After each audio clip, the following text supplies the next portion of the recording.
నమస్తే ఆంధ్రప్రదేశ్.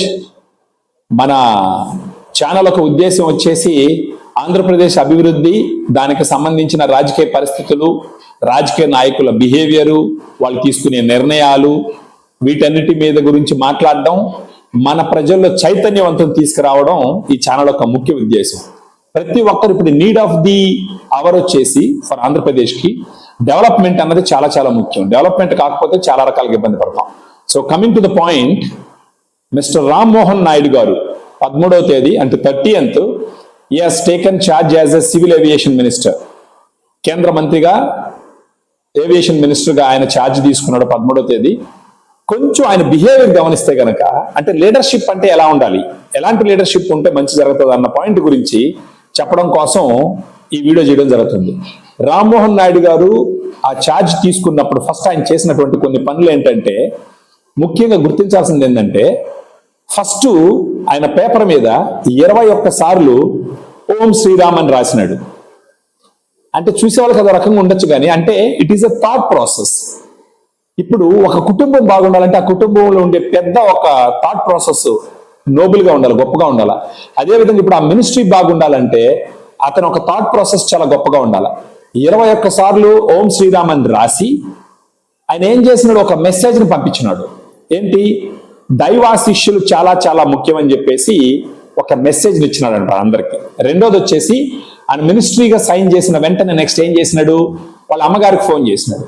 వాళ్ళ అమ్మగారికి ఫోన్ చేసిన తర్వాత వాళ్ళ మిస్సెస్కి కూడా ఫోన్ చేసినాడు. ఆయన ఏమన్నాడు, మా అమ్మగారికి మా మిస్సెస్కి ఫోన్ చేయడం జరిగింది. మా అమ్మగారు ఒకటే చెప్పినారు, ఒకప్పట్లో మా అమ్మగారు సెంట్రల్ మినిస్టర్ గారి సతీమణి, ఈరోజు మరొక సెంట్రల్ మినిస్టర్ గారి తల్లి అని చెప్పేసి మా అమ్మగారు ఒకటే చెప్పినారు, మంచి చెయ్యి అని చెప్పినారు అనేసి ఒక మాట మాట్లాడాడు.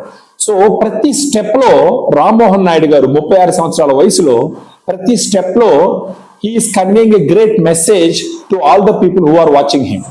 సో ఒక లీడర్షిప్ థాట్ ప్రాసెస్ అలా ఉండాలి. నెక్స్ట్ విలేకరులు అడిగినప్పుడు ఆయన ఏం చెప్పినాడంటే, మీరు ఏం చేయదలుచుకున్నారని అంటే అతను ఒక మాట చెప్పినాడు, విమానయానం ప్రతి ఒక్కరికి అందుబాటులోకి వచ్చేదానికి రేటులు తగ్గించే విధంగా ప్రయత్నిస్తాను. చాలా ఛాలెంజెస్ ఉన్నప్పటికీ, అంటే కోవిడ్ తర్వాత ధరలు పెరగడం ఇవన్నీ ఉన్నా కూడా దాన్ని పూర్తిగా అర్థం చేసుకొని ఎయిర్ ట్రావెల్ అనేది ప్రతి సామాన్య మనిషికి ఎలా రీచ్ అవ్వాలా అనే దాని గురించి వర్క్ చేస్తాను. ఎయిర్ ట్రావెల్ ప్రతి ఒక్కరికి ఈజీ అయ్యే విధంగా చేస్తానని చెప్పేసి అని అన్నాడు. ఇది వచ్చేసి దేశపరంగా.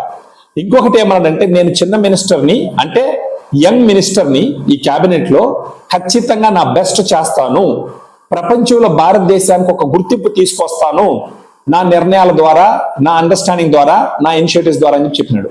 రెండవది, రాష్ట్రానికి సంబంధించి ఏం చెప్పినాడంటే, భోగాపురం ఎయిర్పోర్ట్ నా కాన్స్టిట్యుయెన్సీ పక్కనే ఉంది, దాన్ని అభివృద్ధి చేయడం ముఖ్యమైన నా విధిలో ఒకటని చెప్పేసి ఆయన చెప్పినాడు అనమాట. అంటే రాష్ట్రం గురించి ఆలోచించడం మొదలుపెట్టినాడు.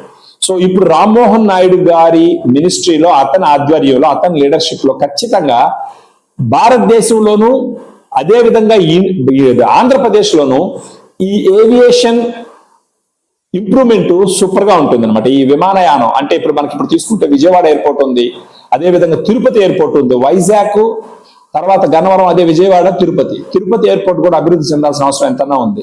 సో ఖచ్చితంగా రామ్మోహన్ నాయుడు గారు మన రాష్ట్రంలో ఉన్న అన్ని ఎయిర్పోర్ట్లకి ఖచ్చితంగా మంచి కళ తీసుకొస్తాడు, మంచి భవిష్యత్తు తీసుకొస్తాడని ఆశిద్దాం.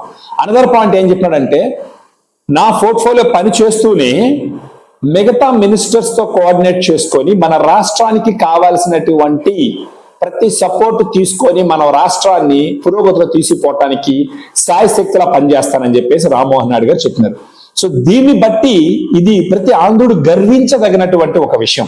అంటే ఇలాంటి నాయకుడు ఒక మంచి పొజిషన్ లో ఉంటే ఖచ్చితంగా ఆంధ్రప్రదేశ్ అభివృద్ధి చెందడానికి, ఆంధ్రప్రదేశ్ గౌరవం పెరిగే విధంగా 100% ఆయన బిహేవియర్ ఉంటుంది. ఇంతకు ముందర గవర్నమెంట్ లో మీరు చూసినారు ఎలాంటి ఎంపీలు ఉండారని చెప్పేసి అక్కడికి వెళ్ళేసి బూతులు మాట్లాడుకోవడం, ఒక నిందించడం, అంటే రాష్ట్ర భవిష్యత్తు, ప్రజల భవిష్యత్తు పక్కన పెట్టేసి మొత్తం స్వార్థపూర్వమైన రాజకీయం.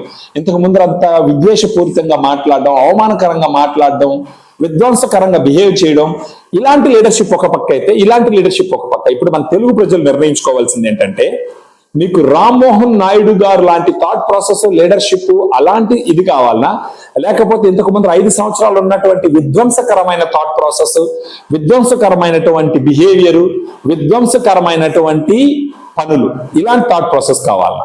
సో ఇది మీరు నిర్ణయించుకోవాల్సిన విషయం. పార్టీలకు అతీతంగా ఎవరు మన రాష్ట్రానికి మంచి చేయగలరు, ఎవరు మన రాష్ట్ర అభివృద్ధిని ముందరికి తీసుకెళ్లగలరు, ఎవరైతే మన భవిష్యత్తుకి బంగారు బాటలు వేస్తారు అనే దాని గురించి ఆలోచించడం ప్రతి ఒక్కరి కర్తవ్యం. సో మీకు అందరికీ ఈ ఒక ఇన్సైట్ ఇద్దామని చెప్పేసి ఈ వీడియో చేయడం జరిగింది. ప్రజలారా, నాయకుల గురించి ఆలోచించేటప్పుడు క్యాస్టులకు సంబంధం లేకుండా, ప్రాంతాలకు సంబంధం లేకుండా, అభిమానానికి సంబంధం లేకుండా ఎవరైతే రాష్ట్రానికి మేలు చేస్తారో, ఎవరైతే ఆంధ్రప్రదేశ్ జనాల భవిష్యత్తు కోసం కష్టపడతారో వాళ్ళని సపోర్ట్ చేయండి, వాళ్ళకి అండగా ఉండండి. సో వాళ్ళని గెలిపించండి. జై ఆంధ్రప్రదేశ్, జై హింద్.